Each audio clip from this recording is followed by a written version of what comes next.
Do you want to check the microphone? Does this sound okay? Yes. Okay. I have a really loud voice, so I just want to make sure. Try not to get too excited. It's officially coming down.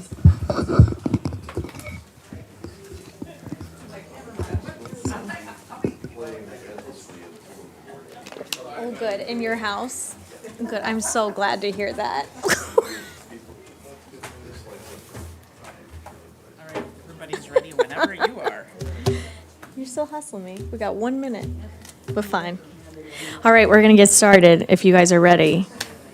Are you feeling ready? Let's do it. Okay. All right. Good evening. Welcome to the New Ulm League of Women Voters Candidate Forum featuring the candidates for Minnesota Senate District 15. If you were expecting to see something else tonight, you are in the wrong place.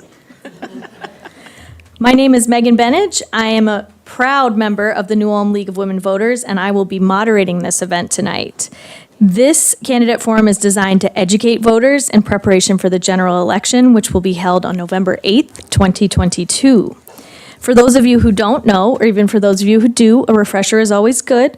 The League of Women Voters is a local, state, and national nonpartisan volunteer group. What does that mean?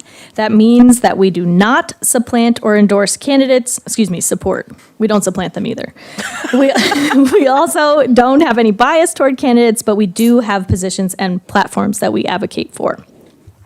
We are encouraging informed and active participation of people in government, and we influence public policy through education and advocacy. Our event tonight is designed to educate voters about the relevant views of both of these candidates. Our candidates tonight will answer questions presented from audience members and the League of Women Voters pursuant to, here's that word again, nonpartisan, unbiased, and impartial format established by the League of Women Voters of Minnesota.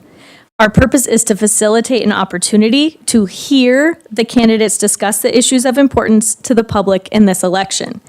We are grateful for our media partners. The New Ulm Journal is covering the event tonight. In addition, we are broadcasting live on New Ulm Community Access Television and YouTube. The event will be available on demand on the City of New Ulm YouTube channel, accessible at the City of New Ulm website. NewCat will also rebroadcast the event periodically until the election, so you can watch this as many times as you want. KNUJ is unable to broadcast live tonight, something about a Twins game. But they are recording, and they will replay this event between now and November 8th. Before I go over the format for how you ask your questions, just a couple of quick announcements here given to me by our voter service chair. The School Board Candidate Forum is next Wednesday, September 14th, and will be held in the lower level of the New Ulm Public Library. The New Ulm Journal helpfully let us know, wait, what's happening? Okay, that she didn't mean for me to say that. That was just a note just to me. Anyway, you're invited to that event as well so that you can learn more about those candidates. Just so you know, there was a misprint in the New Ulm Journal that had the place wrong, so it's going to be happening in the library. Also, the League of Women Voters New Ulm membership meeting, if you've already decided we're a fun bunch, is going to be September 22nd at the Kaiserhof at 5:30 p.m. All right, now for the instruction time. Pay attention, this is important. We have several questions that were submitted by members of the public via email to lwvnewulm@lwvmn.org, and we will continue to accept questions during the forum from audience members here at New Ulm City Hall by email and by phone. Our phone numbers are 507-276-6140. Oh, let's do that again. 507-276-4711. You just can't get good help these days, I tell you what. Just kidding. Ushers have note cards available to audience members. Please write your question on a note card and pass it to one of the ushers. They will be obvious because they are walking around with pencils and note cards. So you will see them, just flag them down. They'll hand you a note card and do the same thing for when you want to turn your question into them. I will repeat these emails and phone numbers in a bit with the correct phone number, and those are posted on the screen for those of you viewing on television or YouTube. We have given each candidate 2 questions in advance, which were drafted by League of Women Voters New Ulm. All other questions will come from the public. We do screen all questions submitted. We may rephrase, combine, or eliminate questions to avoid duplication. Questions will not be asked if they are of a personal nature and not relevant to the office, or if they are designed only to make a statement rather than solicit information. Our intention in screening questions is to select questions that represent the interests of the persons that submit questions. We usually receive more questions than we have time for. If you have submitted a question that is not asked, or if you want more information about a topic that is covered tonight, please contact the candidates directly after the forum. All right, if you're ready, we're going to begin. So, the procedure we will follow begins with asking each candidate for opening remarks, where you introduce yourselves and you provide a short statement. You will have 90 seconds, or 1.5 minutes. Upon completion of the introductions, each candidate will be given 1 minute to respond to questions after they are read by me. The order of responses will be alternated for fairness. Candidates will also have 1 minute for closing remarks at the end of our forum in the opposite order that they presented their opening. We ask that audience hold their applause and refrain from reacting to the candidates during the forum. We find that we can make the most of this opportunity if we move along with the questions without the need to wait for applause or reaction. Remember, they only have 60 seconds to respond. We know you're here because you're interested in becoming informed about these candidates' positions on as many issues as possible. Please respect our process by listening respectfully to both of the candidates tonight. As I said, these responses are timed. An official timekeeper will mark the time and will signal the candidates as their time expires. If for some reason your time is up, I will allow you to finish your sentence, but if you go on, you can expect to be interrupted by me so that the other candidate can have the exact amount of time that you had. We look forward to a respectful learning experience, and let's begin with our opening statements. We are going to start with Senator Gary Dames. Well, thank you, Megan, and I'd like to thank the League of Women Voters and the media and the audience for being here this evening. I'm Senator Gary Dames. I'm in my 4th term serving in the Minnesota Senate. I was raised and born in the Redwood Falls area, graduated the University of Minnesota with a degree in ag business and economics, married and have 2 children and 2 grandchildren, and I'm a fiscal and socially conservative individual. For 26 years, I operated the Dames and Search Agency, and in that time, I was on several boards and commissions throughout the community that I lived in. And in 2008, as I was elected to be a Redwood County Commissioner, in 2010, I was elected to the Minnesota Senate. Currently, the committees I serve on in the Minnesota Senate, I serve on the Housing Committee, I serve on the Bonding Committee, I serve as the Chair of the Commerce Committee, the Vice Chair of the Agriculture Committee, and I serve as the Chair on the Republican Caucus Personnel Committee. My focus has been over the years to focus on helping solve problems that the families, businesses, and local government have in our communities. I will certainly continue to do that. If I'm elected again, I'll certainly continue to do that. And I'll certainly work on the priorities that a lot of people have presented. Those priorities seem right now to be the crime and inflation and education. So with that said, I'll wrap it up. I'll thank you for having us here tonight, and it's been an honor it's been an honor to represent you folks, Senate District 16 in the Senate, and look forward to your vote on November 8th so that I could represent Senate District 15. Thank you. Anita Gall. Thank you for this opportunity to be here today. As Megan said, my name is Anita Gall, and I am running for the Minnesota State Senate. I am a teacher, an author, and an historian. I grew up on my family's farm on Buffalo Ridge in Murray County, and I have lived in southwest Minnesota most of my life. I am now a community college history instructor, and I live in Marshall with my husband and 3 children. Why am I running for the Minnesota State Senate? Like you, I am frustrated. I am frustrated by all the hate and division. I am frustrated by the inability of our leaders to get things done. I am frustrated by the partisan politics. Growing up, I was taught not to complain about things, but to do something about them. So that's what I'm doing. I do not sit around complaining. I try to do something about it. I do not walk away from the table when the clock strikes midnight. I stay until the job is finished. I am a person who gets things done. I am also running because I think I can bridge the divide. I am a connector. I am a farm kid who has lived in the big city and returned to her rural roots. I can bridge the divide between urban and rural. For most of my life, I voted Republican, but now I'm a Democrat. I understand the worldview of each party, and I can bridge the divide between them. I think it's time we had a new voice representing the people of Senate District 15, a voice of a person who doesn't walk away when the going gets tough. That person is me. Thank you.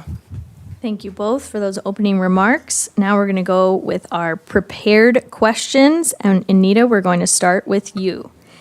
Which one issue do you think is most important to work on with legislators across the aisle? You will have 60 seconds to respond. I think the one issue that's most important for us to work together on is to pass a budget bill. The legislative session ended last May with money left on the table. We have a $9 billion surplus in this state. And instead of using it to fund our schools, to fund our law enforcement agencies, to fund our nursing homes, Senate Republicans walked away from those bills and left them on the desk and did not send them to the governor's office. So I think the most important thing that we as legislators need to work together on is doing the basic thing that we're elected to do, is to pass a budget bill so that our communities, our small towns, our organizations are not left in the lurch and wondering, well, what should we do now? They didn't pass the budget bill. So as a future state senator, I will be that connector. I will be the person who works across the aisle to get the job done that we are elected to do. Gary, same question. Well, thank you. The three things I am hearing the most about people's concerns are inflation, crime, and education. Inflation is certainly getting out of control. If we take a look at what's happened in crime, it's going up and up and up. And in education, we're seeing that our test scores are going down. We're seeing that our people at the correct levels when they are coming out of a certain different grades are not what they should be. So those are things we need to work with. But I think that we have to realize that all issues, you should work across the aisle and try to come up with compromise. As far as the budget bill not getting done, let me remind people that in 2021, that was the budget year. 2022 is not a budget year. And it seems to be the philosophy of some groups that if you have a large surplus, it's your obligation to spend it. I happen to be conservative. I don't think that we need to spend everything that comes in just because it's there. We did the budget bill, it was passed and signed by everybody, and that's the budget that we have for this year. Thank you. Now I'm going to read the second prepared question, and Gary, we will start with you this time. Before each election, voters receive election communications such as leaflets, postcards, and ads naming a specific candidate. Explain why you would or would not support requiring nonprofit groups to disclose how much it spent and who donated the money for electioneering communications. Well, thank you for that question. I do not support that, and there's a couple of reasons I don't. I do believe that we need to have accountability, and when it comes to the elections, I think we need to have accountability. But I also think that we need to be careful what we do in some of these things with our First Amendment rights. And let's keep in mind that the state of Minnesota has a very strong, they have very strong statutes when it comes to campaign finance and things like that. The federal government has a lot of statutes that they use when it comes to campaign finance. And so I think we need to be careful when we start changing these rules. I think we need to be careful. We need to take a look at people's the First Amendment and people's rights. Thank you. Anita, same question. Well, I will say that politics and money is a very complex issue and gets very messy very quickly. In contrast to Senator Dames, I'm going to say that I am in favor of transparency when it comes to money in politics. I think it's in the voters' best interest to know where the money is coming from and who is getting the money, because we all know that money buys influence. And I think it's important for people to know who might potentially be influencing our political candidates. So I am in favor of full transparency. I think if you have nothing to hide, why do you not want people to know? So in general, I'm in favor of greater transparency in our political process. Thank you both. We're going to move on to the third question, but before we do, just a reminder to the audience, don't leave these ushers empty-handed. They want your questions. So don't forget to give them your questions. If you are tuning in online, you can call us at 507-276-4711 or email us at lwvnewulm@lwvmn.org. Now we'll proceed with the third question. You still have 60 seconds, and Anita, we're starting with you. As a member of the legislature, what measures, if any, would you support to reinforce or ensure voter confidence in our elections? You know, one thing, Minnesota is great for many things. And one of the things that Minnesota is great about is that we have some of the highest voter participation rate in the entire country, northwards of 70%. We have an amazing, secure voting system. And I think what we have is good. I am not in favor of any additional laws that restrict people's ability to vote. For crying out loud, my foremothers fought for a century for me to get the right to vote. Why should I turn around and make it harder for other people, my fellow citizens, to vote? You know, just the other day, I was talking to a friend who worked as an election judge at the primaries in August.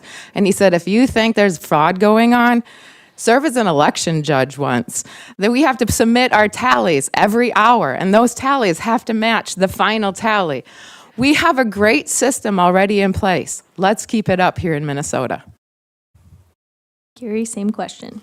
Well, thank you for the question. I would support voter ID, and I know there's a lot of people out there that do support it, a lot that don't support it. But I'm not saying that there's a considerable amount of fraud in our election system. I just think that if people think there is, then let's show that there's not, and let's use voter ID and see how things work out. All right, thank you both. We'll move on to questions 4 and 5. They are both under the category of the environment. So we'll start with 4, and Gary, you will respond first to this question. How would you balance energy policy with environmental concerns? Well, I think, first of all, I think we need to take a look at the changes that we're making. And right now, with the governor having decided that by executive order he was going to go along with the California emissions and make that the law of the land by going through PCA with rulemaking and putting that in practice. I think that that's a little premature in the fact that we're not ready for the amount of electric vehicles that are going to have to come in as soon as they're going to have to in order to meet California mandates. And we are now following what they want to do. I do believe that I don't have a problem with green energy. The problem is that we've taken too much of the fossil fuel clean coal energy out of the system and put in too much green energy. And so now we're getting notice that in some of our communities that we could have blackouts and brownouts because we don't have enough to service the grid. And along with that, we're seeing prices go up considerable. So I think that we need to take a look at this and back off and take a little bit of a look at how we're going to handle that. Thank you. Anita. Megan, could you repeat the question? I sure can. I should have mentioned at the beginning, if you ever need me to repeat the question, I'm happy to do that. How would you balance energy policy with environmental concerns?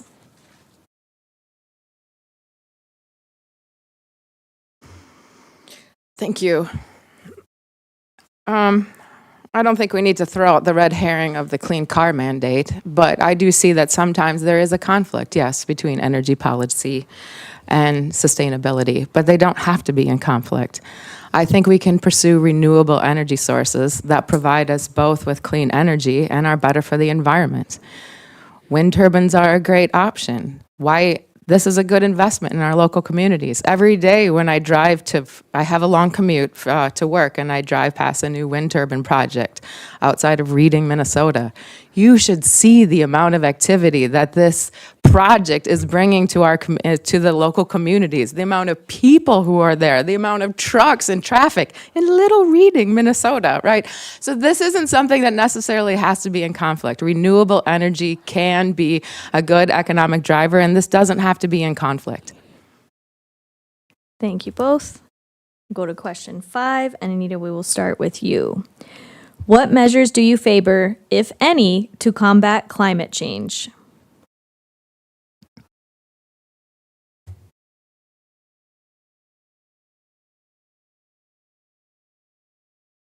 Climate change is something that not only affects me, but it affects my children. I was reading an article in the Marshall Independent just the other day about how millennials are choosing not to have children. Why? Because they're afraid of climate change. And they think it's irresponsible of them to bring children into a world that's so uncertain that they might not be able to drink the water by the time their children are born. To bring this home, my own daughter has informed me that she's not going to have children because of this very concern. So I think we really need to look at the way we live and try wean ourselves away from fossil fuels. Are mandates maybe the answer? No, but we do have to just figure out ways that we can create a more sustainable economy and more sustainable energy choices. Because if we don't, we're facing a very bleak future, a future that my children, my own daughter is already looking at and saying, I'm opting out. Gary? Well, one of the problems we have right now, in my opinion, is the fact that our green energy cannot supply our base load. And we're starting to take away the power that we get off the grid for the base load. We're starting to take that off the grid, and so that does present a problem.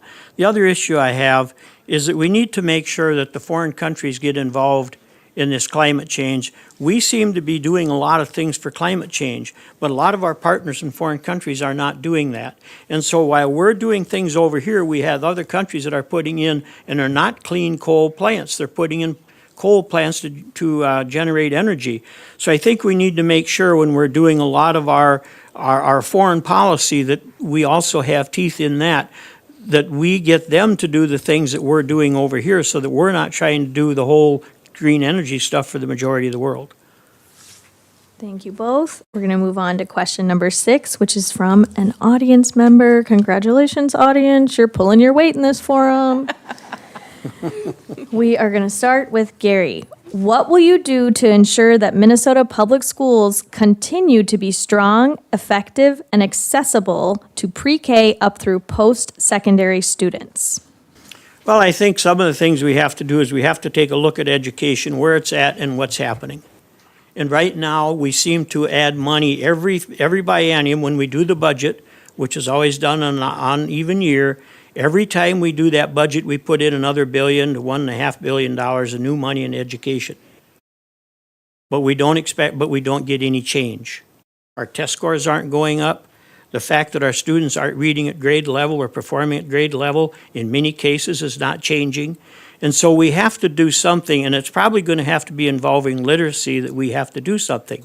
I have no problem with investing money into education because, in my opinion, education is a great equalizer. It's an opportunity for young folks to get a good education and therefore get into the world and get good jobs and things like that. So I think what we have to do is make sure that we have some reform along with the funding so we get this needle moving in the right direction. Thank you. Anita, same question. Yes, that's the typical conservative response, isn't it? Cut the funding. I don't think cutting the funding is going to improve our public schools. I think they need to be fully funded. We need to fully fund our public education system so that we know we are attracting quality teachers to educate our students. We all know there's a teacher shortage, and I don't think cutting funding to public education is going to attract more teachers to teach in our schools. I don't think cutting funding is going to be able for schools to provide the mental health counselors that our students need, the bus drivers that we need to get our kids to school, the paras, and the English language learners teachers. We need all of this, and the only way that's possible is if we adequately fund our public schools. So I don't think cutting funding is the way to improve education in our state. Thank you But both. could I rebut my statement? No, I'm sorry, you are not allowed to do that you. in this forum, That's but thank okay. you for Thank you. asking. All right, the next question is about long-term care for seniors. There's a preamble that I'm going to read, and you're welcome. I won't read it before every question, but it just sets the tone. And so for this question, we are going to start with Anita. Minnesotans are getting older, and we need to be prepared for long-term care needs. Recently, 2 area nursing homes shut down, one in Fairfax and one in Winthrop, further reducing the number of available beds. This would be prelim to each of, oh, she just read, the italics are instructions just for me. Sorry about that. Okay.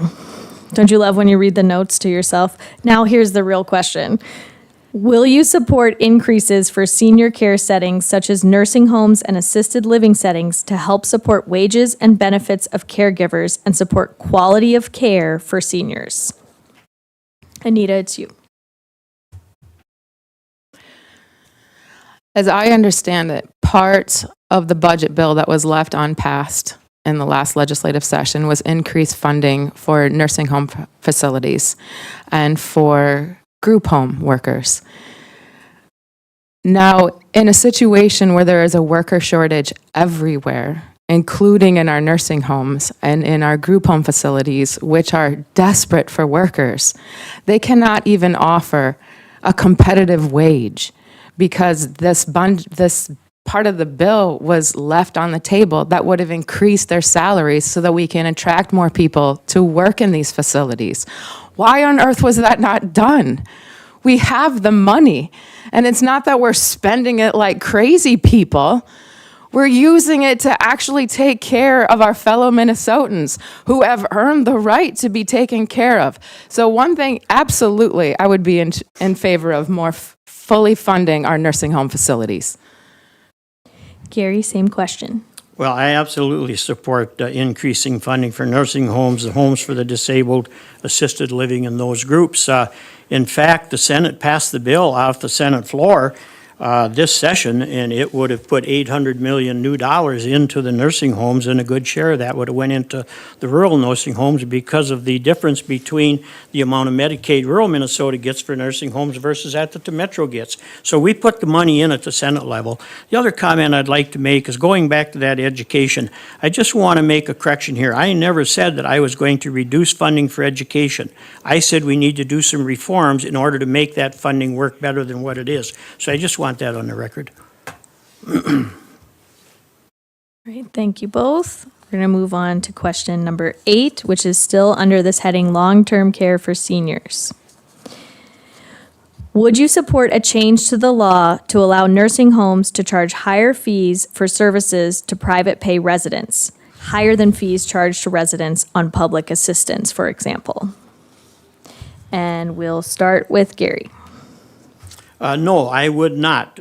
We have this discussion considerable times. We've had this discussion about the people that can afford to pay their own should be able to be charged more money than those that are on the system or that Medicaid is paying for. I think that our folks, in many cases, the folks in these nursing homes have worked hard, saved their money, and they outlive their money. And we have a responsibility to take care of them. So in order to correct that, let's start equalizing some of the number of dollars. Let's get the number of dollars that we're getting paid for Medicaid out in rural Minnesota. Let's get that closer to what they're getting in the Twin Cities, and we'd be doing a lot better out here. But we do have to put more money, as I said earlier, we have to put more money into that system, and a lot of that money is going to have to come through increasing the Medicaid pay and the Medicaid pay, and if we're going to increase the Medicaid pay, let's equalize it to what the Twin Cities has. Anita, same question. Well, first of all, I don't think we need to start blaming the metro area for this problem. Once again, an example of trying to divide us. It's not the metro's fault. We need to work together on this. I cannot say I'm an expert on this area. My first response would be, I think this seems like a bad idea, as Senator Dames said. My own grandfather lived to be 102 years old, and he spent the last 7 years of his life in an assisted living facility, and he ran out of money. He sold the farm, but eventually all the money ran out, and so he had to rely on state help and on his children to be able to afford to continue living there. None of his children could take care of him in their homes. And so it does seem like a bad idea to me, but again, I would have to do more research into this issue to be fully confident to say whether or not for sure that this is a bad idea. Thank you both. This is the last question under this long-term care for seniors heading, and we will be starting with Anita. Have you identified and considered solutions to the projected future shortage of available care for seniors, in addition to improving compensation for caregivers in long-term care facilities? Could you repeat the question one more Sure time? can. Have you identified and considered solutions to the projected future shortage of available care for seniors, in addition to improving compensation for caregivers in long-term care facilities?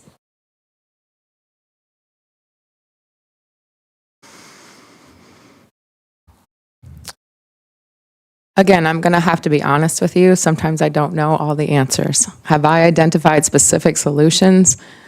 No, I have not. But I do foresee that this is going to be a growing problem in Minnesota as our population ages.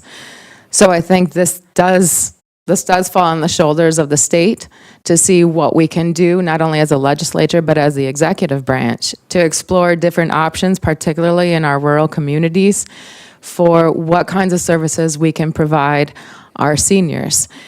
Does this mean perhaps increased funding to encourage, to help and support the nursing facilities that are there to stay open?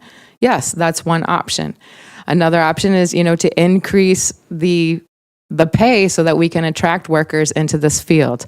So I think there's a number of options that the state can explore, but right off the top of my head, I don't know of any specific ones that we can do it right now. Gary. Well, thank you, Megan. First of all, we need to increase the number of dollars that come into these nursing homes so they can afford to increase these salaries. If we take a look at what these folks get paid, they could probably go to McDonald's and get more money and have a lot less headaches and a lot less problems. Folks that are working in nursing homes, this is something that they're doing not for the money, they're doing it because they want to help people. So we need to make sure we take care of that. So one of the things we can do is we can put some more money into the payments from the states to the nursing homes in order to allow them to increase the pay. Some of the other things we had in the bills last year for the Health and Human Services is we had education vouchers, education grants, so that people who want to come in and get an education and work in a nursing homes, we would help with their student loans on that. We've also we had additional money in for the training process, for training programs for the nursing homes to use to train in new employees. We had sign-on bonuses, and then we had some other things that we could do for these folks that are coming in and working at the nursing homes, things that we could do with them to extend their careers. Thank you. This next question, Gary, we will start with you. Just a reminder to both candidates that when they hold up that red stop sign, lest they really come closer to you. I was looking over there and should have been watching you.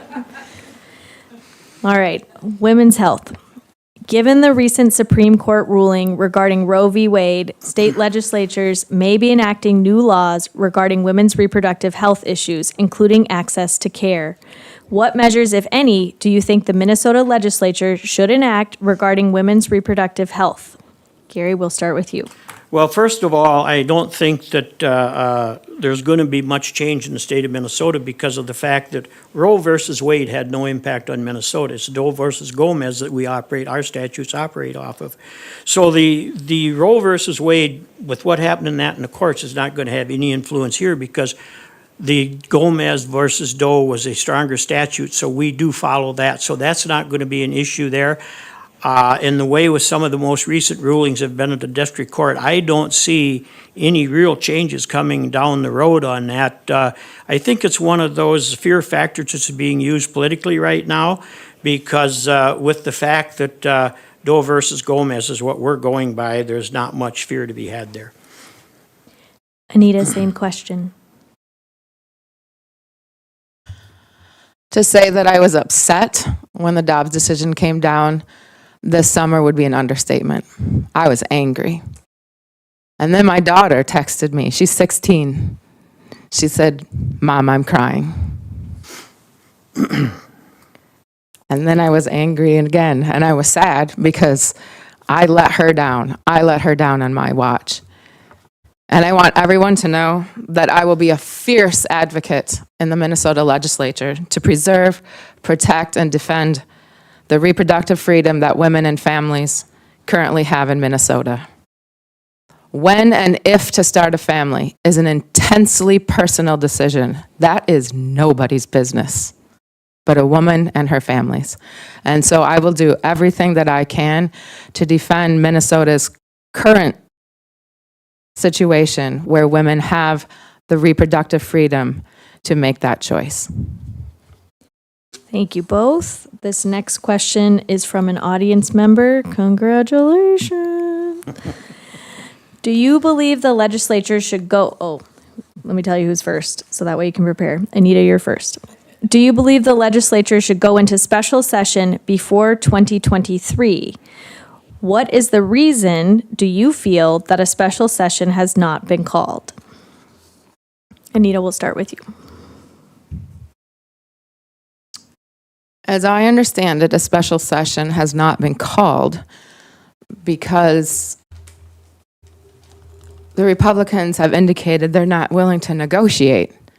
So if they're not willing to negotiate and come to the table and talk, well, then a special session seems a giant waste of everyone's time, doesn't it? What's the point?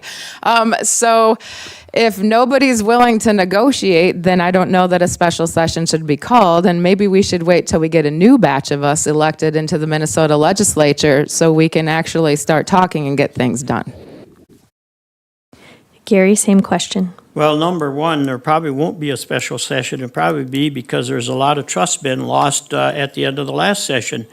And when you have the leader of the House, the leader of the Senate, and the governor sign, and I said sign an agreement, and the governor backs out 2 days before the end of session of the agreement, and the governor's the one that calls a special session, why would we be pushing for a special session when we don't know that he'll live with the agreement if he does sign something and live with it and call a special session? I think it's kind of interesting how I'm hearing so much to my left here about how the Republicans don't want to do this, the Republicans don't want to do that. That's fine and dandy in verbiage, but in reality, things are a lot different than what's being pursued here, what's being portrayed here. And I think what we need to do is when we get back into session in 2023, I think we need to take a look at the bonding bill because that was the only bill that we didn't get done that needed to be done. Thank you both. This next question, we will start with Gary. Do you favor a carbon tax to replace the income tax and combat climate change? Why or why not? I do not I would not desire to have a carbon tax replace the income tax. First of all, this is the first I've heard about having a carbon tax replace the income tax. Second of all, I think we have a long ways to go before we would be getting to a carbon tax. I think there's a lot of things being talked about there, how we're going to handle carbon. Are we going to be inserting the carbon in the ground, just what we're going to do there? So at this point, I would not be in support of taking the income tax and supplanting that with a carbon tax. Anita, same question. Well, here's where I'm definitely in agreement with Senator Dames because I've never heard of a carbon tax replacing the income tax. I would certainly have to look more into it, but on the surface, I would have to say I'm not sure that seems like a very good idea. An income tax is one of the best ways that in my familiarity with tax policy, is one of the best ways to be an equalizer. If people who earn more pay a little bit more, people who earn less pay less. I'm not sure if that would carry over into a carbon tax. Again, in my training as a historian, I've learned you have to understand all the different sides to it before you posit your thesis. But just off the surface of us never having heard this before, I'm not sure that I would be in favor of this either. Thank you both. This next question is about gun violence, and we'll start with Anita. Many are concerned with increased gun violence in our communities. What legislation, if any, would you support to help reverse this trend and respond to the need for safer communities? Well, gun violence is certainly a real problem, not only in this country, but in this state. I mean, for crying out loud, there were shootings at the state fair this past week. What kind of world do we live in where we can't even go to the state fair and be worried that someone might get shot? One of the reasons I entered this race was because the Uvalde, Texas school shooting, and I heard what happened to those little kids. Those little kids were blown to such bits, they had to ask their parents for DNA so that they could identify those little kids. We have to do something. And I think one of the things we can start with is raising the age that you have to be to buy an assault rifle. If you cannot even buy a drink of alcohol, why should you be able to buy an assault weapon?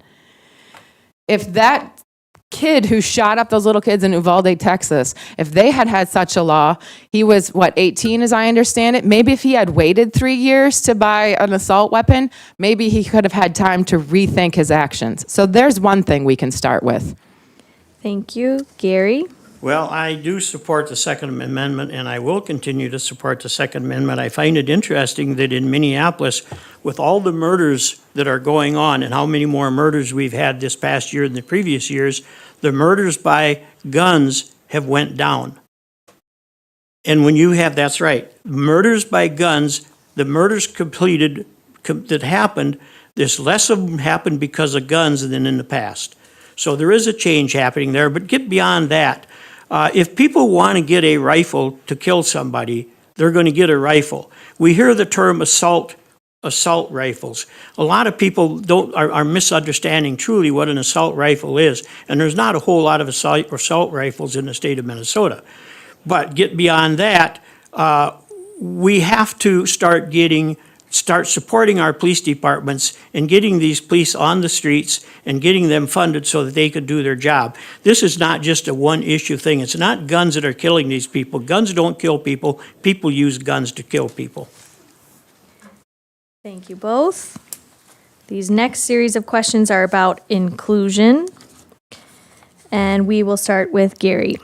Domestic violence, dating violence, sexual assault, and stalking continue to plague many of our nation's communities. But immigrant women, LGBT victims, communities of color, and Native women face particular challenges.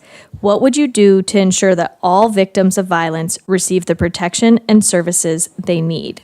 Well, in this last session, we had different funding mechanisms for outreach and things like that to help with these situations. And we've had some funding that we were looking at putting into the police department so that they could expand their training dealing with some of these situations. So I think a lot of it's going to be education and funding that education and using outreach and having more places for folks that have had these problems to congregate and get some help. I think that's good. That would help. That's some of the things I think we need to be looking at. Anita, same question. Could you repeat it, Megan? I sure can. Domestic violence, dating violence, sexual assault, and stalking continue to plague many of our nation's communities, but immigrant women, LGBT victims, communities of color, and Native women face particular challenges. What would you do to ensure that all victims of violence receive the protection and services they need?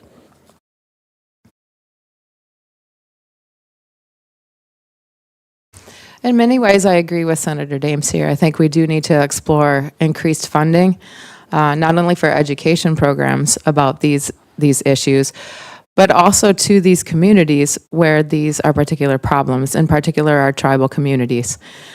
Missing Indigenous women face these rates of assault and victimization at much higher rates than other parts of the population.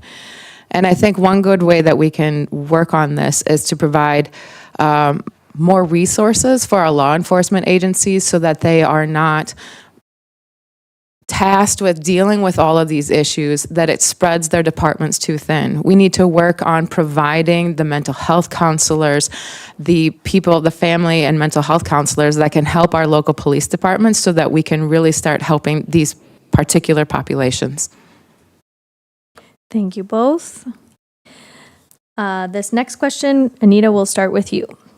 What ideas do you have to let diverse groups of people know that they are welcome in Minnesota?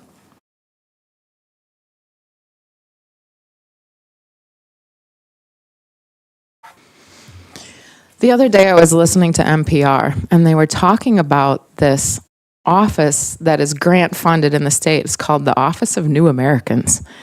And it was there to help new Americans and immigrants and refugees start businesses and to be able to find gainful employment. This seems like a really wonderful idea. Why is this not funded by the state? There are so many people who want to come to our state, who want to get jobs, who want to contribute to our economy, who want to pursue the American dream, who want to live here. We're facing a worker shortage. Let's make it easier for them to come, not harder. Let's help them navigate this nightmare of paperwork and bureaucracy that exists when all they want to do is come here, get a job, and start families. So there's one idea that I think we can do. Let's fund the Office of New Americans. Well, I think in the past, there has been quite a bit of money being spent to attract folks to come and to help them get businesses started and things like that. The Office of Deed does have dollars in grant programs. There's grant programs, there's loan programs to help with that. And I think that a lot of it's just a matter of outreach and education. And again, it gets back to those two things, a good solid outreach program and an education program. All right, thank you both. This will be our last question of the night unless an audience member runs a question over. Okay, no pressure. We'll start with Gary. This is about housing. What can the legislature do to support development of low-income or moderate housing in communities around your district? Well, a couple of things we have to do. First of all, we have to change some of the rules that allow for easier process to build houses in rural Minnesota. Right now, I sit on the Housing Committee, and right now, the Department of Housing has this idea, the only thing they're really interested in is apartment buildings. And so when we get into rural Minnesota, a lot of these communities don't need to have a 50, 60 unit apartment building. What they need is individual homes. And so we need to change some of the guidelines so that we can get more of the money shifted to rural Minnesota for building individual homes. The other thing is we need to change some of the rules. In Minnesota, if you take an apartment building, for instance, and you build a 50-unit apartment building, if you build it through the program with the state of Minnesota, or if you build it through a private contractor, there's about $30,000 a unit difference in the cost, being more if you go through the process versus building it with private dollars. In the same way with homes. So we need to get some of those regulations changed so that it's more attractive to do that. Thank you. Anita, same question. And once again, Megan, I'm going to ask you, can you repeat the question? I sure can. Thank you. Housing. What can the legislature do to support development of low-income or moderate housing in communities around your district? Yes, I agree. Affordable housing in rural communities, that is a real issue. And how are we going to get people to move to our rural communities if there's no place for them to live, or if there is, they can't afford it? In a red-hot housing market, this is a difficult issue.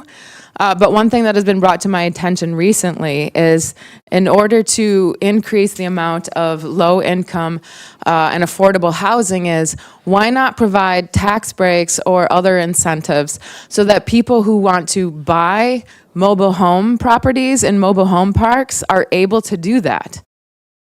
That seems like a pretty reasonable thing that the state could do without getting into the weeds of, all the different regulations that we shouldn't be having. Here's something really simple we can do to encourage people to become their own property owners and their own homeowners. Because mobile homes can be very nice places to live if only we could encourage people to invest in them.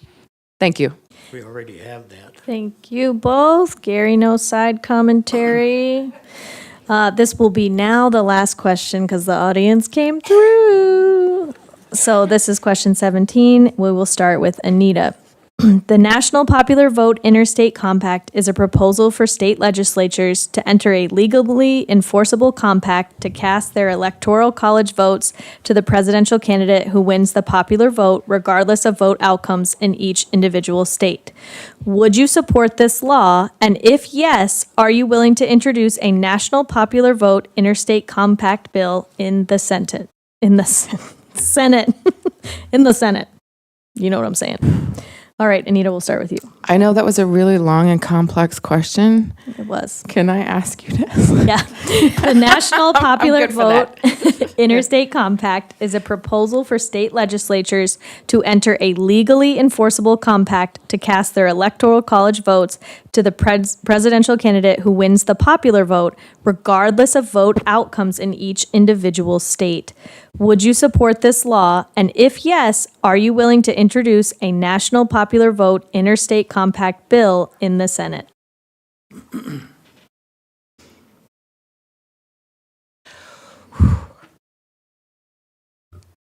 As a historian, I'm going to say that there are problems with the Electoral College and how that works. I know that there are, people who don't follow when they're supposed to cast the electoral votes. But honestly, I'm going to have to say this would have to be something that I would have. Again, I'm a historian. I'm trained to hear the pros and cons of something like this. And I would need to hear, what are the pros to this idea and what are the cons to this idea before I can sit here off the top of my head and say, yeah, I firmly support that, or yeah, I don't support that. So that would be something I would have to take under further consideration. So I know you're going to say that's kind of a, wishy-washy answer, Anita, but I'm going to be honest. I have to look more into that situation before I come down on one side or the other. Gary, same question. Well, thank you. And I would not support that, and I would not carry a bill to do that. I know there's a lot of concerns and a lot of talk every time we get into a presidential election about the electoral vote, the electoral college vote, but I'm not ready to make that change. I would leave it as it is now. Thank you both. That concludes the question and answer portion, and now we're going to move into closing remarks in the opposite order that your opening remarks were. You will have 60 seconds for closing remarks, and you can add anything you want in there, including information about any of the previous questions if you wanted to add additional detail. Anita, we'll start with you, and your 60 seconds begins now. All right. Thank you to the League of Women Voters for hosting this event, to my opponent, and to all of you for attending.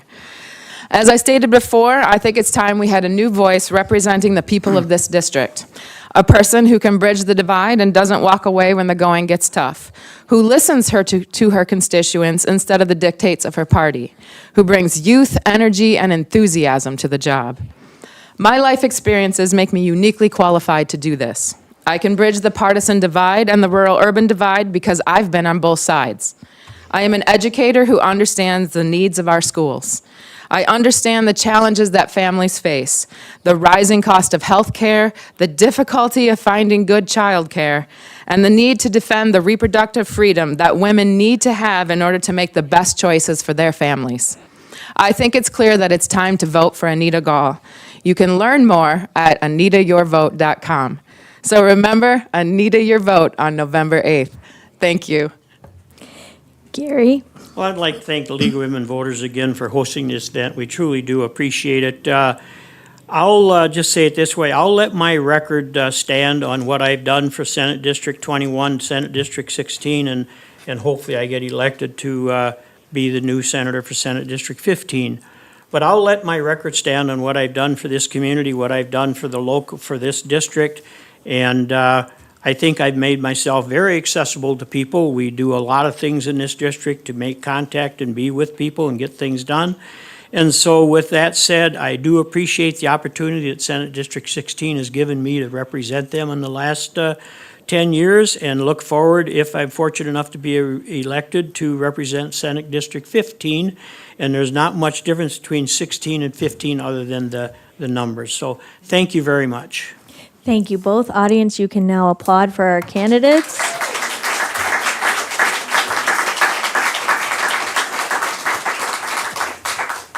Thank you both for your participation and answering the questions. League of Women Voters New Ulm would like to thank everyone who helped with this educational event, League of Women Voter Volunteers, NewCat, KNUJ, and of course, the Journal. Now, this is your reminder, it's very important. Vote. It's spelled V-O-T-E. You do it in November. This forum was designed to educate you for the vote in the general election. This election takes place on November 8th, 2022. Absentee voting opens September 23rd and is available until November 7th. If you are curious and you want complete information on elections, voting, including registration, go to vote411.org. I can't say it enough. Vote. That's part of the great thing about being a person in this country. Thank you, everyone, and have a great night.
To get excited, just as much to learn here.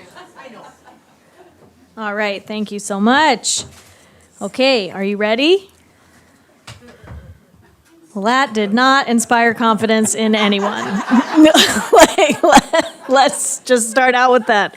Okay, ready or not then, we're gonna begin.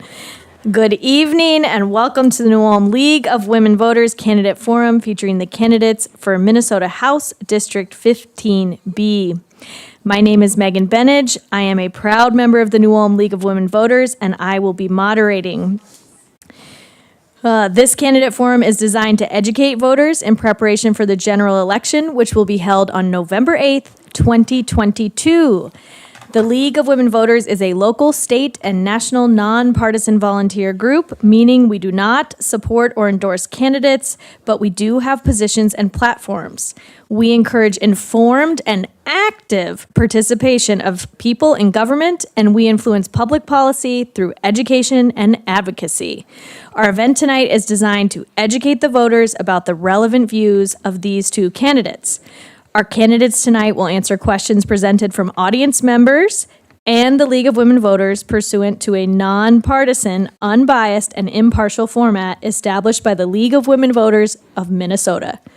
Our purpose is to facilitate an opportunity to hear the candidates discuss the issues of importance to the public in this election. We are, just as we were in our last forum, grateful for our media partners. The New Ulm Journal is covering the event. In addition, we are broadcasting live tonight on New Ulm Community Access Television and YouTube.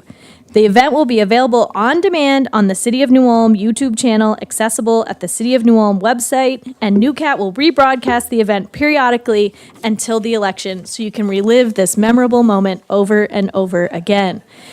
KNUJ is unable to broadcast live tonight in case you missed it during the last candidate forum because there's something about this group called the Twins, but they are recording and they will replay the event between now and November 8th. Just like last time, before we get into the instructions for the event, I have two quick announcements for you.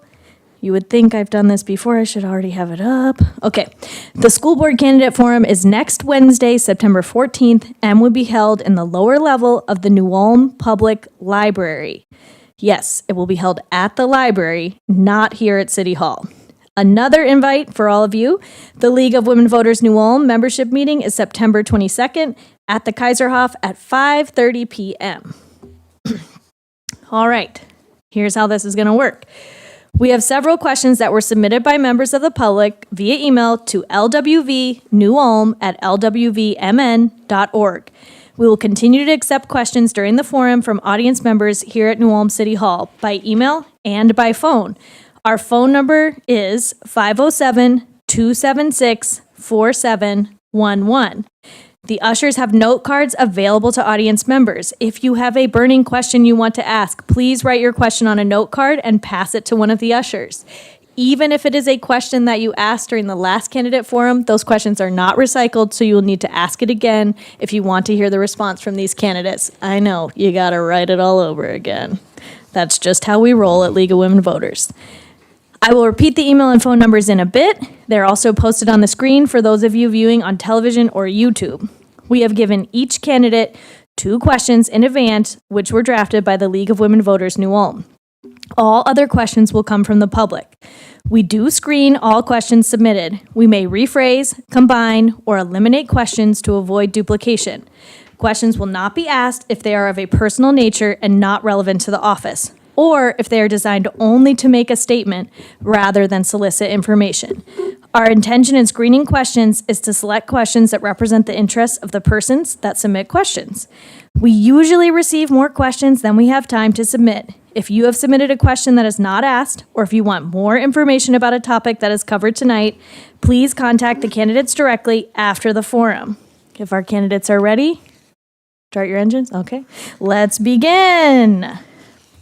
The procedure I'm going to follow is that you will be given 90 seconds or 1.5 minutes to introduce yourselves with a short statement. After you complete your introductions, each candidate will be given 1 minute to respond to questions, which I will first read. The order of responses will be alternated, and I will signal you as to who is going next. Candidates will also have 1 minute at the end for closing remarks in the opposite order that they began their introductions. We ask that the audience hold their applause and refrain from reacting to candidates during the forum. We find that we can make the most of this opportunity if we move along with the questions without the need to wait for applause or reaction. Just a reminder that you may not rebut or respond to anything the other candidate says. I know, that got an eyebrow. We know you are here because you are interested in becoming informed about these candidates' position on as many issues as possible. Please respect our process by listening respectfully to both of the candidates tonight. As I said, candidates' responses are timed. An official timekeeper will mark the time and will signal the candidates, they're right here, as their time expires. We look forward to a respectful learning experience. The candidates are expected to honor time limits, and when you see that red stop sign, I will let you complete your sentence, and then I will interrupt you if you continue to go on. All right, are you ready for opening statements? We're going to do it in this order. Thomas Custer, you will begin. When you're ready, you have 90 seconds.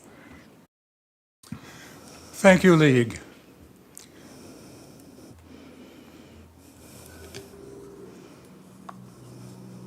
I jumped into this race in order to give the voters of this district a choice. Paul was about to run unopposed, and I thought the voters deserved not only a choice, but frankly, a better representative. I'm going to make my case for being that better representative by examining Paul's record. I don't do this happily because I'll be critical of it, and he's a friend, and I don't want to be unkind. But I do want to show what this choice involves. Some issues I'll agree with Paul on, others we will disagree. But the main point I want to make is going to be about legislative style. Paul has represented this district, which is known as a safe Republican district for many years. And that means that he really doesn't have to do anything to earn your vote except put an R behind his name. And that means he's been able to fall into a legislative style that I'll call wait and let things happen. I don't think that serves you well. It didn't serve you well in Highway 14 or broadband. I prefer to offer you another legislative style that I'll call act and make things happen. And then there's the elephant in the room, which we'll talk about perhaps later. Thank you, Thomas. Paul, you have 90 seconds. Well, thank you. Good evening, and thanks for taking an interest in Minnesota politics. My name is Paul Torkelson. I'm the endorsed Republican candidate for District 15B, and I want to thank the voters for their strong support I've received in elections over the last 14 years. I'm finishing my 7th term in the Minnesota House of Representatives, and I will continue to work hard and hope to be re-elected to an 8th term this fall. The general election is November 8th, and whether it's through your mailbox or at the ballot box, I hope all of you take the time to vote. It has been truly an honor to serve my constituents and represent them at the Capitol. I am actively involved in the operation of my farm, and as a fourth-generation farmer, I'm directly connected to the everyday issues affecting greater Minnesota. I am proud of my record in the legislature over these last 14 years, representing my district and dealing with some of the most challenging issues of the day. The broad range of my experience in and out of the legislature has equipped me with the skills and perspectives that, that represent my constituents. I have developed a good working relationship with the residents of the district and likewise with a broad range of legislators, staff members, state agency personnel, and interest groups that are all part of the work at the legislature. Representing the district at the Capitol involves activities that range far beyond what happens in committees or on the House floor. Much of what I do is centered around the challenges my constituents face when dealing with Minnesota's government agencies. I look forward to the discussion. Thank you both. Okay, I need to amend something I said earlier. When I say you're not allowed to rebut, what I mean is there won't be a back and forth. So if the candidate says something that you don't agree with, you won't be allowed a chance to respond. If you choose to use your response to the question to respond to something the candidate said, that is your oyster. Does that make sense? Okay. All right, we're going to start with question number 1, and we are going to start with Paul. And these are 2 questions that were drafted by the League of Women Voters New Ulm, which were provided to the candidates last week. So they have had time to prepare the remarks. Which one issue do you think is most important to work on with legislators across the aisle? In a word, security. Minnesotans deserve to feel safe and secure in their community. I support a well-trained and adequately funded police force.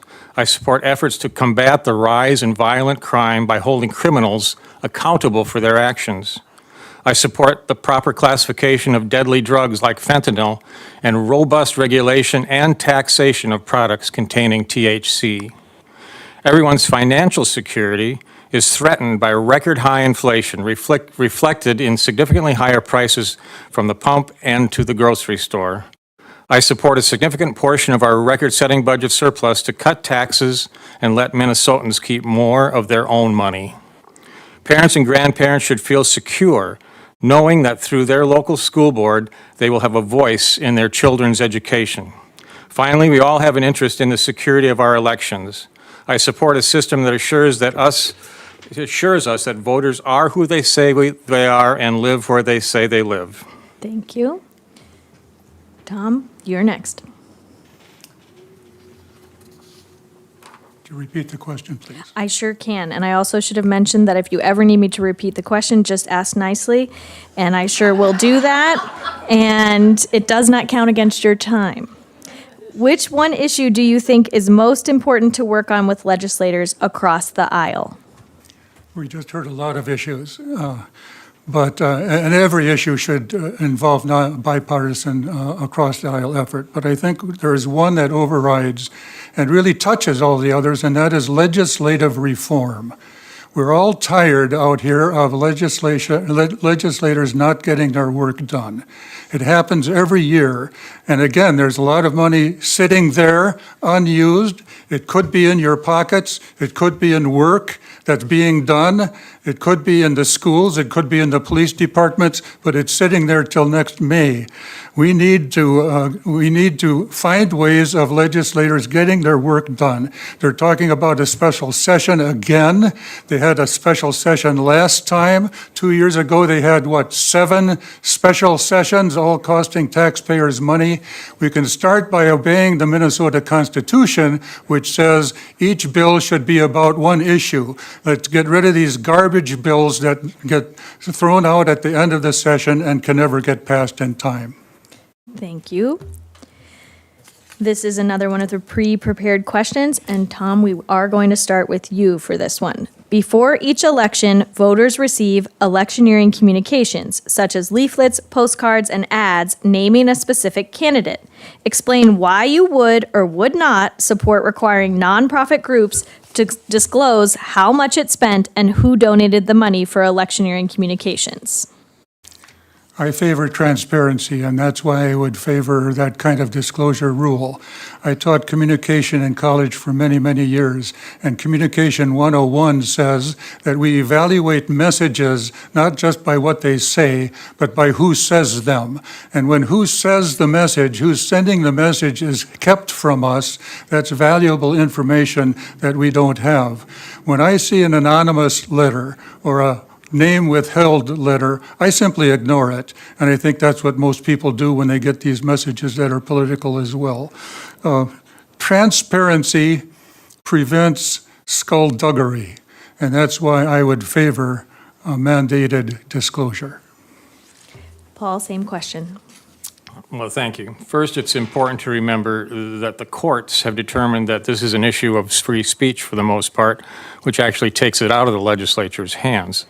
Second, in my experience, this concern has been pushed by political activists who know that should a list of donors get published, there's a very good chance that there would be attempts to harass and intimidate some of those donors based on their views. For instance, MCCL has often been mentioned as one of the groups targeted by this sort of requirement. We see several examples here in Minnesota of threats of vandalism targeted at pro-life emergency centers. We need to protect the people's rights to support organizations who advocate for the issues they care about without subjecting them to harassment and intimidation. Third, there's a dramatic disparity in funds available. Democrats outspend Republicans in a big way in every election. And that's it. Thank you. I like when you both pay attention to that red sign, and so do my timekeepers. Just a reminder for those of you who are viewing online, you can submit questions by giving us a call at 507-276-4711 or emailing us at lwvnewulm@lwvmn.org. And the audience members are carrying their weight in this candidate forum because we warmed them up already in the Senate forum. So all of these stack of questions in my hand are from the audience here. Good job, audience. So question number 3, Paul, we are going to start with you. Do you believe our elections are safe and secure? Why or why not? In general, here in the state of Minnesota, I do believe our elections are safe and secure. There were some provisions changed as a result of COVID in the last cycle, making it easier to vote absentee, to extending the window of voting. I actually would tighten some of those things back up to make it a shorter period of time when votes can be cast. I'm sure you all remember when Senator Wellstone was killed in a plane crash shortly before the election. Things can happen at the last minute. That large window is a bit of a problem. Otherwise, I actually have always supported voter ID. I think it's a good idea. People should, when they vote, we should know who they are and where they live. Thank you. Tom, same question.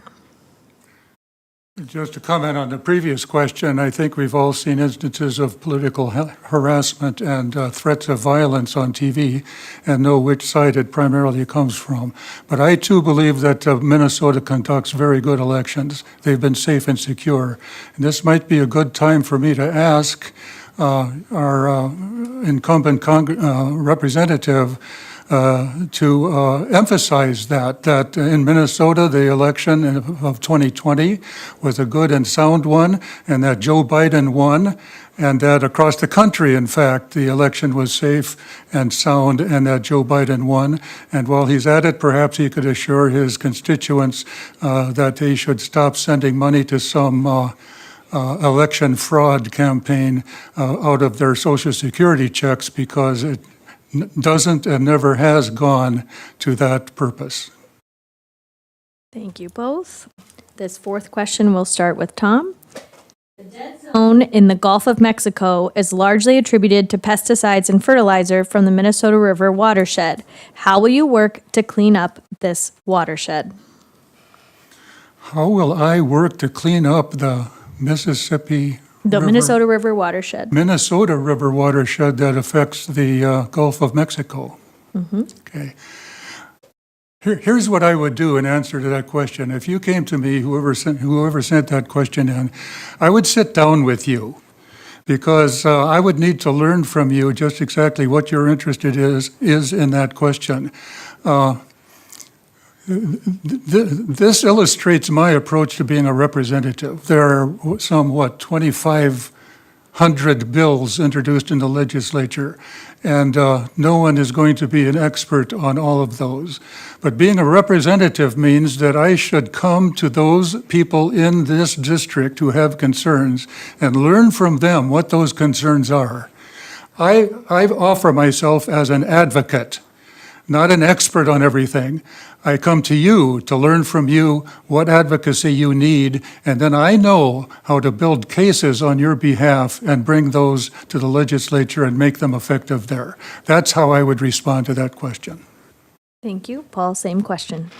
Well, thank you. First, Minnesota certainly is a contributor. It's not the only contributor to this problem.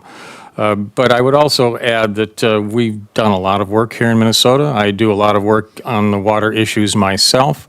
I've served for a number of years on a bipartisan, bicameral group that hears regularly from people interested in water issues and promotes legislation at the legislature that will help to address these issues.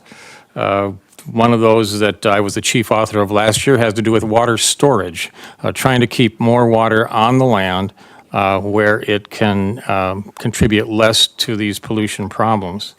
But I would also emphasize that farming practices have changed and are changing as time works on. We've improved the things we do on the farm greatly over the years by more carefully applying and accurately applying nutrients, using pesticides only when necessary, and actually doing proper drainage. All right, thank you. This next question, Paul, we'll start with you. What should be Minnesota's spending priorities in the next biennium? Well, thank you. I can finish my last answer then. One of those spending priorities should be infrastructure, frankly. The infrastructure that's under our streets and in our cities and small towns is old, frankly, and it's deteriorating. And we need to invest in that, especially in water treatment and drinking water systems that are one of those basic things that only government can do and should do a better job of. So I'm actually hoping that we can revitalize the bonding bill that didn't pass last year and do something early in the bonding area, because there was a lot of money in that bill for infrastructure.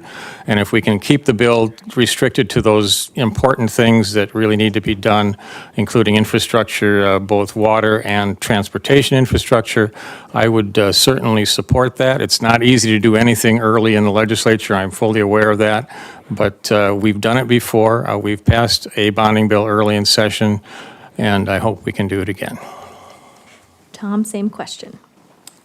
Thank you. And here I am agreeing with Representative Torkelson. Thanks to President Biden, there is infrastructure money out there, but it's still out there for where Minnesota is concerned.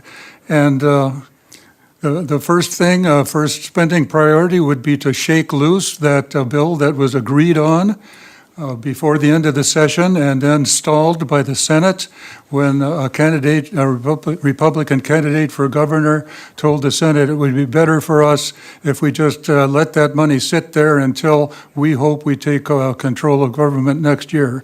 So there it sits, state tax cuts on Social Security, the rebate checks that could be already in your pocket, support for communities to fight crime, school special ed and mental health programs. School has started, ladies and gentlemen, and that money isn't there.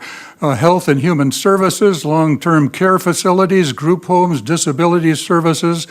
Those facilities are closing, and the money is sitting there, and other things. Thank you. Question number 6. These next two questions are both about agriculture. And Tom, we will start with you. What policies do you support to promote soil health practices for family farmers and to provide assistance to adapt to our changing climate? I was really impressed at Farm Fest when I heard the people interested, the farmers, talking about this issue. It's the big issue of climate change. And while climate change is a hot button issue and up on the political ladders, they make it into a cultural issue. The farmers already know that climate change is occurring, and they're already planning to adapt to it.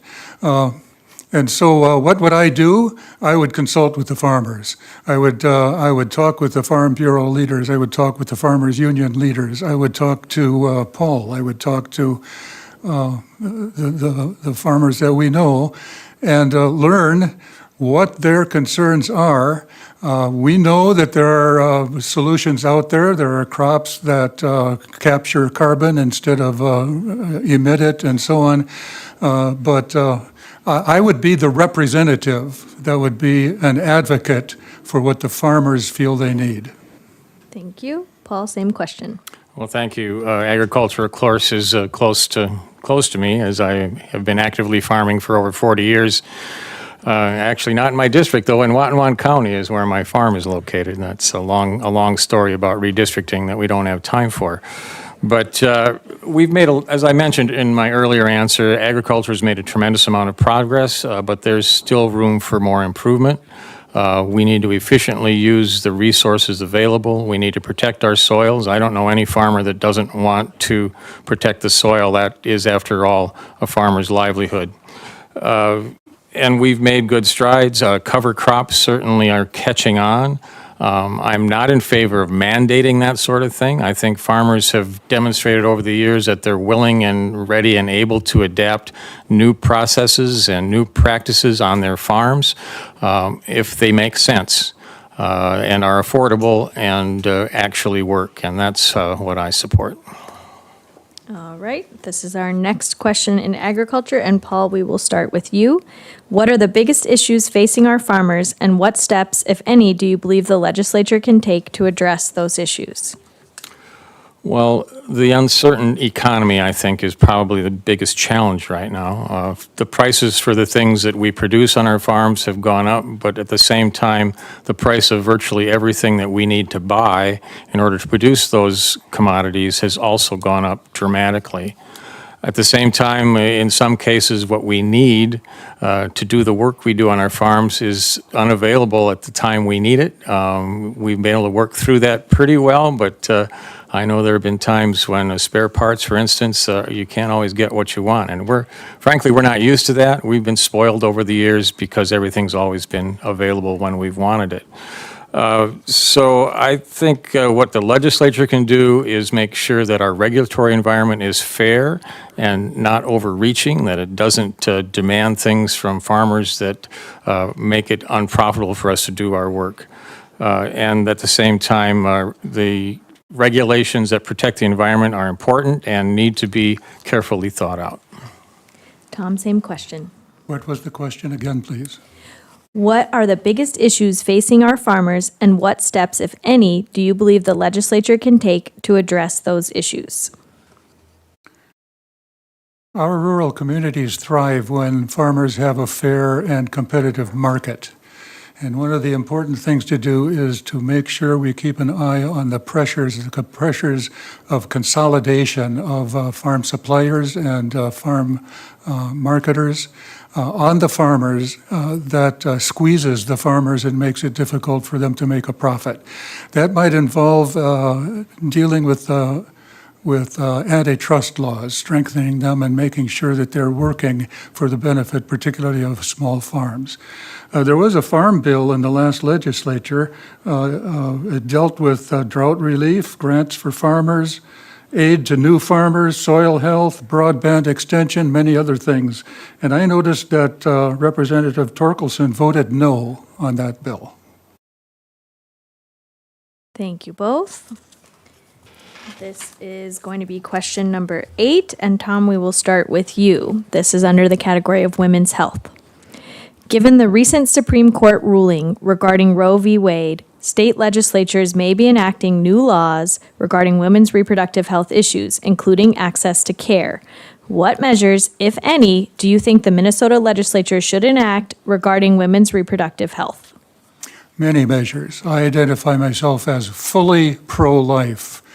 That's because I believe that my approach is not only more humane, but it also will save the lives of more babies and more mothers.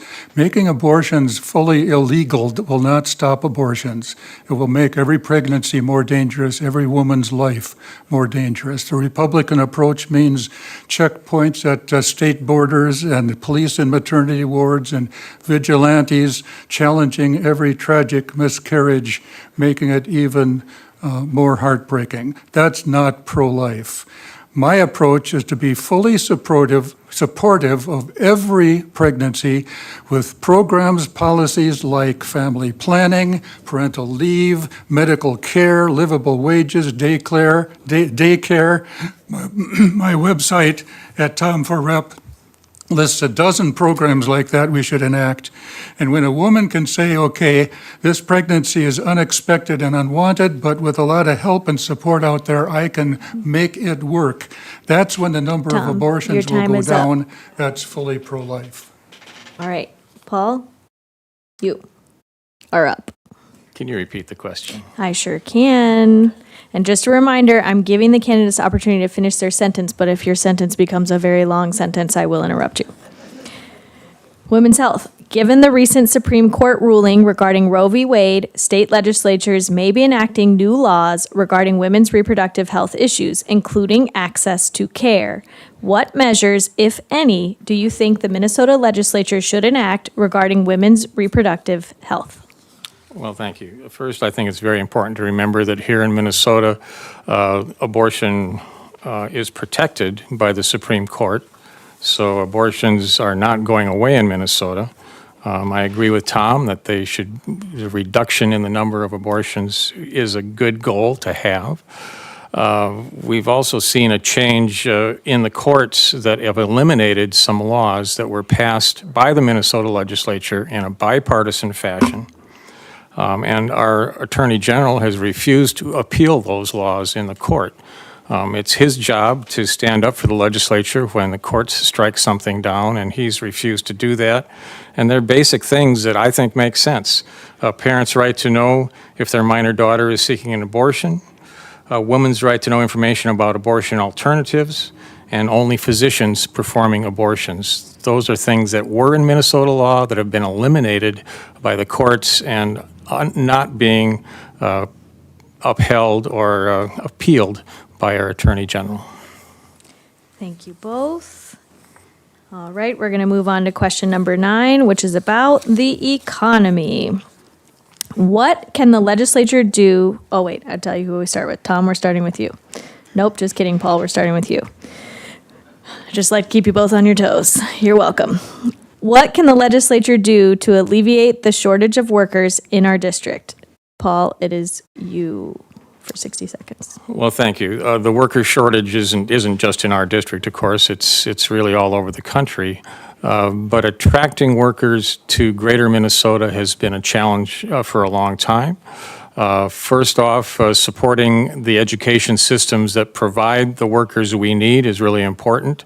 Our community colleges and technical colleges have been stepping up to that challenge, but they could use more support, training people, the right people for the jobs that exist, and working hand in hand with industry so that we're making sure that we train them, give them the right skills on the right equipment so that they can go to work when they finish their training.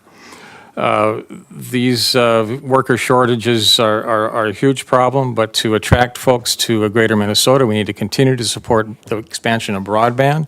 I know that in my family, if I didn't have internet access at my house, I don't think my children would ever visit me. So let's make sure we get that job done. We're well down the road, and let's continue. Tom, same question. Yeah, the shortage of workers is just one aspect of economic development in rural Minnesota, and it needs to be encouraged by our schools, maybe with the loan forgiveness programs. How do we teach our young people to care for others, to seek professionals and careers in caring professions? Let's look to our schools for that. But there are other aspects of economic development in the rural area, and infrastructure development, as Paul says, is one of them. We also need a vision. And I look forward to talking to people in our communities for how they can help me understand how to extend their vision. A vision like Highway 14 to the border. What could that mean to the people west of here? There's potential there for tourism. There's potential there for agri-tourism. There's potential there for, if you build it, they will come. And so those are all aspects of rural development. Thank you. All right, question number 10 is still about the economy, and Tom, we're going to start with you. What initiatives do you support or propose to increase the availability of childcare to workers in our district?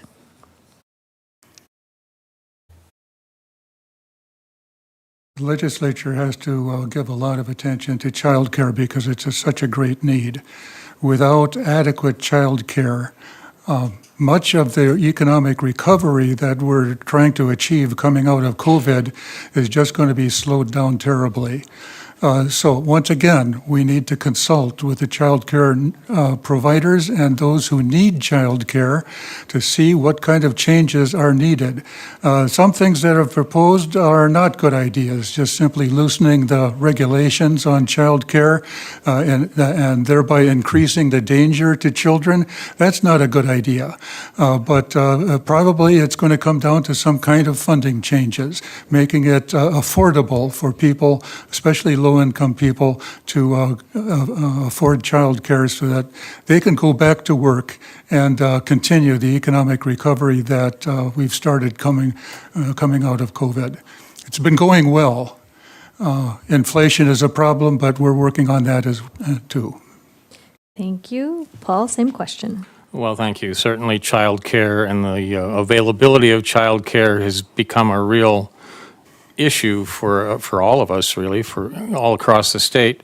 It seems especially poignant in greater Minnesota. We used to have a lot of childcare providers. The regulations changed dramatically. The paperwork became mountainous, and many childcare providers decided they had had enough, and they quit. And we didn't have others standing in line ready to take up the burden. I think we need to take a look at that regulatory environment, make sure that the regulations do protect children, at the same time, without overburdening the providers with paperwork that makes it unpalatable to even provide the service. There are some community-based child care institutions or places that have worked out quite well in some communities where the community has come together and supported a child care facility with community resources, putting the infrastructure in place, and finding the people that can take care of our kids. Thank you. This next question is the last in this series on economy. Just a reminder to our audience, if you have a burning question you want to ask, our people are walking. Oh, they sat down. They gave up on you completely. Nope, they're still standing. They're still waiting for your questions. Please hand them so that we can, get your questions answered. All right, Paul, we're going to start with you. In building a vibrant Minnesota economy, would you emphasize reforming tax policies to address income inequality or something else? Would you read that again? Yeah. Please. In building a vibrant Minnesota economy, would you emphasize reforming tax policies addressing income inequality or something else? Well, I certainly believe there are changes that should be made in our tax policy. Right now, we have a huge surplus, and some of that money needs to go back to the people that gave it to us. And I think the best way to do that, in my opinion, is through tax relief. Number one, we are one of a very small number of states that still tax Social Security benefits. We shouldn't be doing that. It makes us uncompetitive. People are moving out of state because of the tax advantages of living somewhere else. The tax climate for our businesses is challenging, I think especially of property taxes, which seem to be taking another hike as valuations go up and the needs in our local communities are addressed, many of them only through the property tax system.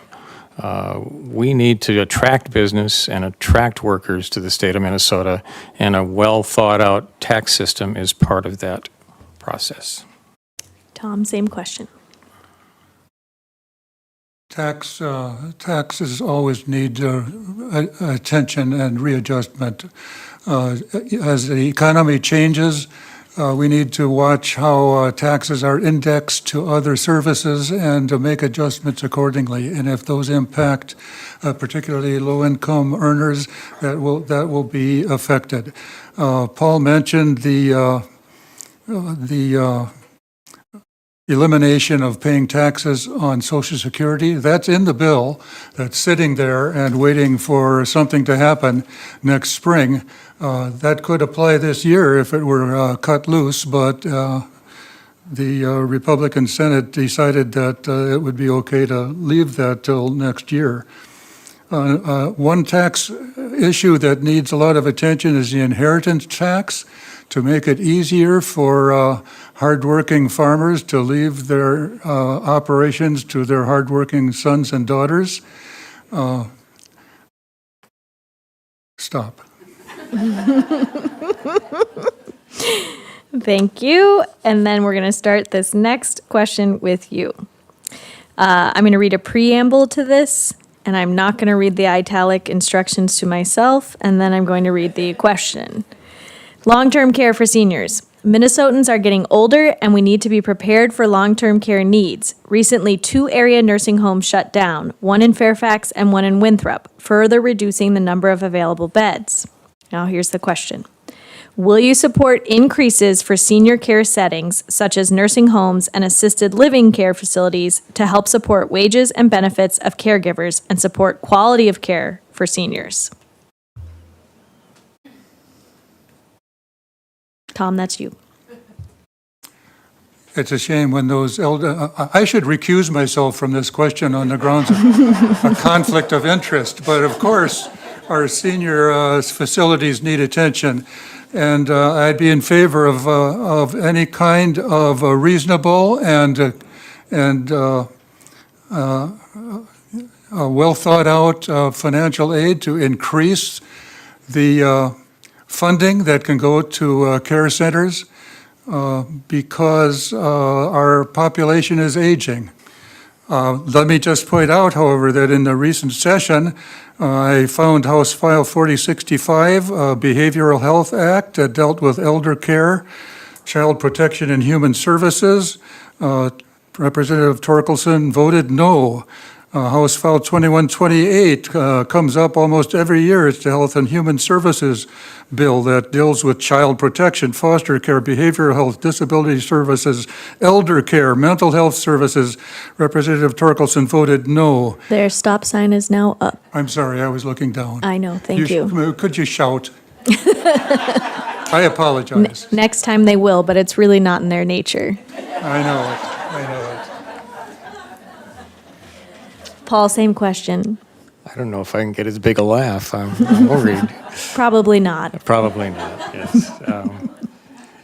Well, this is frankly a real crisis, folks. You look at the demographics, we're going to have a lot of old people in our society in the very near future. And Tom and I are both headed there. And what we're paying the folks that take care of our elders, not only our elders, but also the folks that work in group homes and work as personal care attendants, are underpaid, frankly. I do support and have supported for a long time trying to improve that wage scale.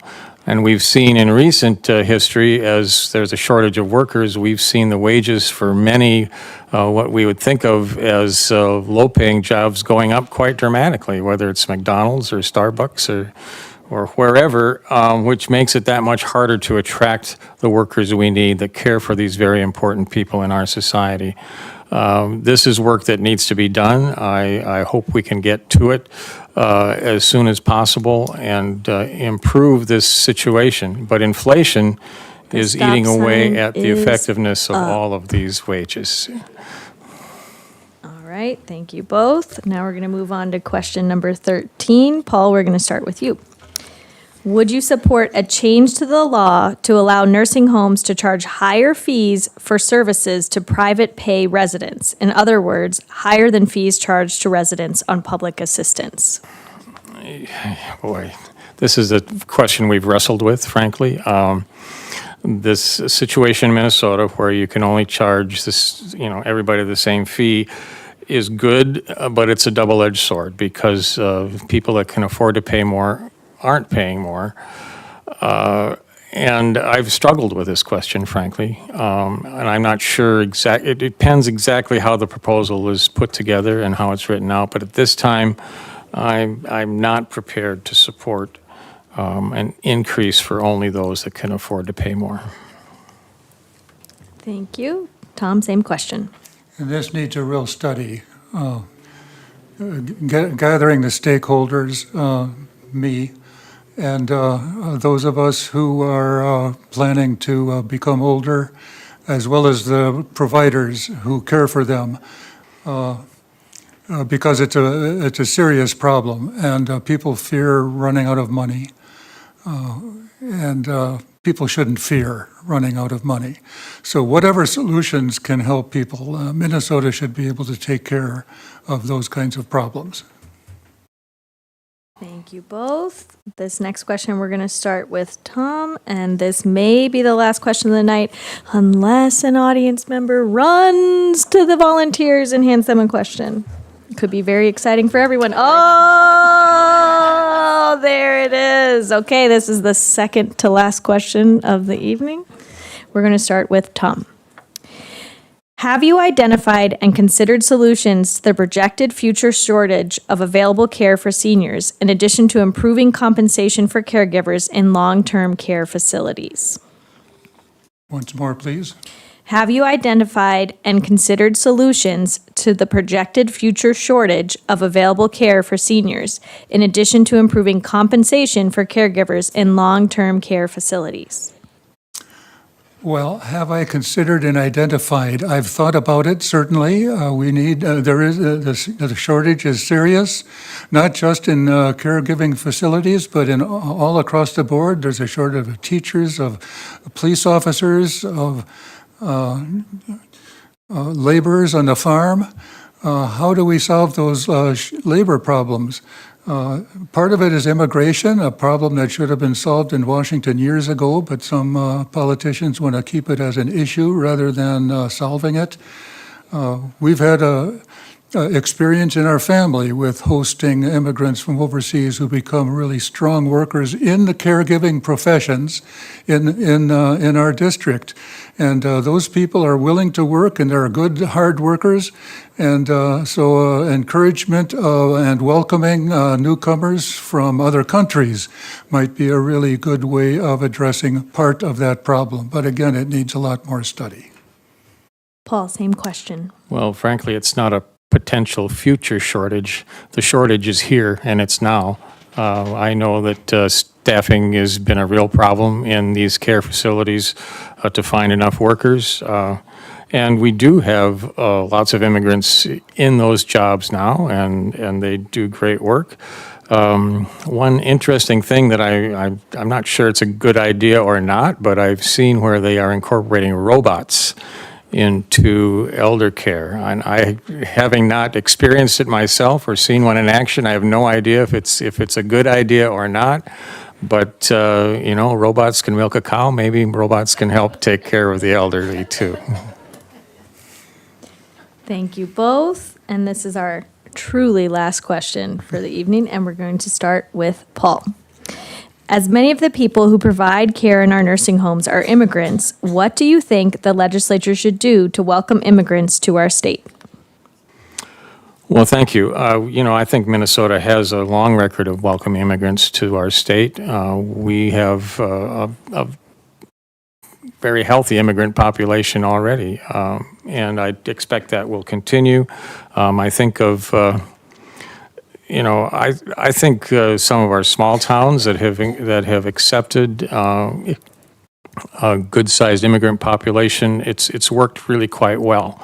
I think of the city of Walnut Grove, which is now back into the district, where there's a large immigrant population, and they seem to thrive.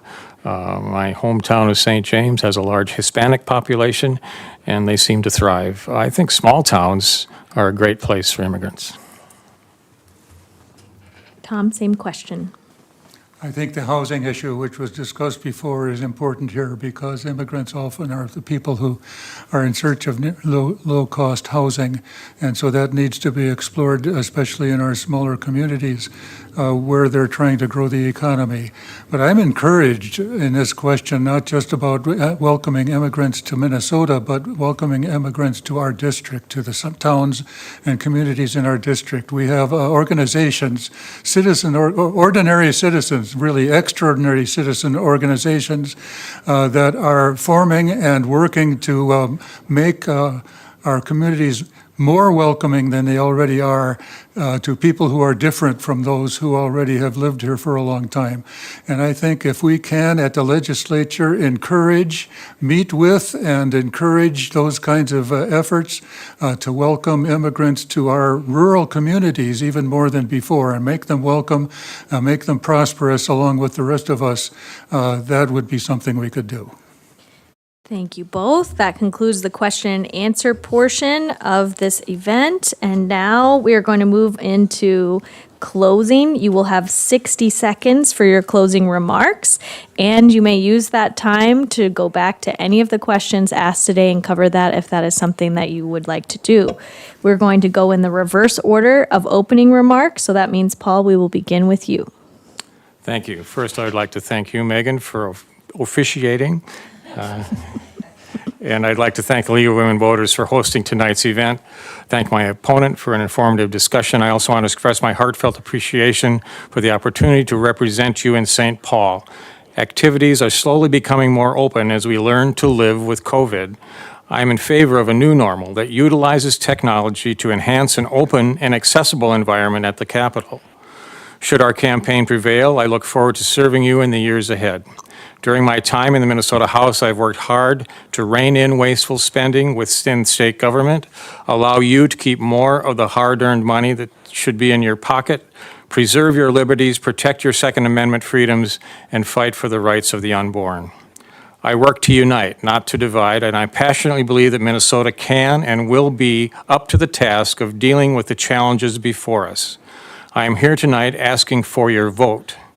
Thanks again for listening, and don't forget to vote in the November 8th general election. I only let that go on because he said vote. All right. Thomas, you will have the same 60 seconds for closing remarks.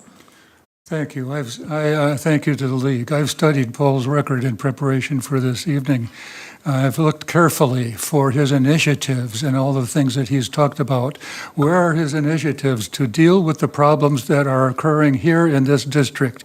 Breaking the meat locker bottleneck, curbing consolidation of suppliers and markets, helping with fall fertilizer costs, managing the risks for bird and animal diseases, dealing with stray voltage on dairy farms, making child care affordable, providing affordable housing to help with this worker shortage. I don't have time to read this whole list. You might think, how can one person in the legislature deal with all these problems? Well, if that person is a wait and let things happen legislator, none of them will be dealt with. But if you instead elect an act and make things happen legislator, well, let's get together and see what we can do. Thank you both. Now we can thank the candidates with your applause.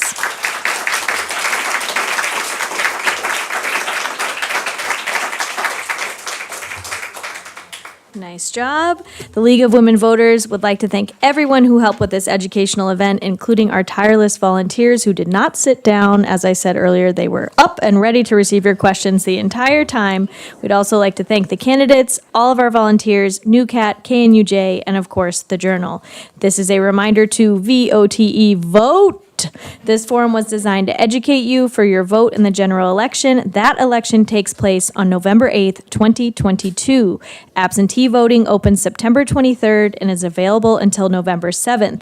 If you're interested in complete information on elections, voting, including registration, go to vote411.org. And don't forget, it's your vote and it matters. Thank you and have a good night.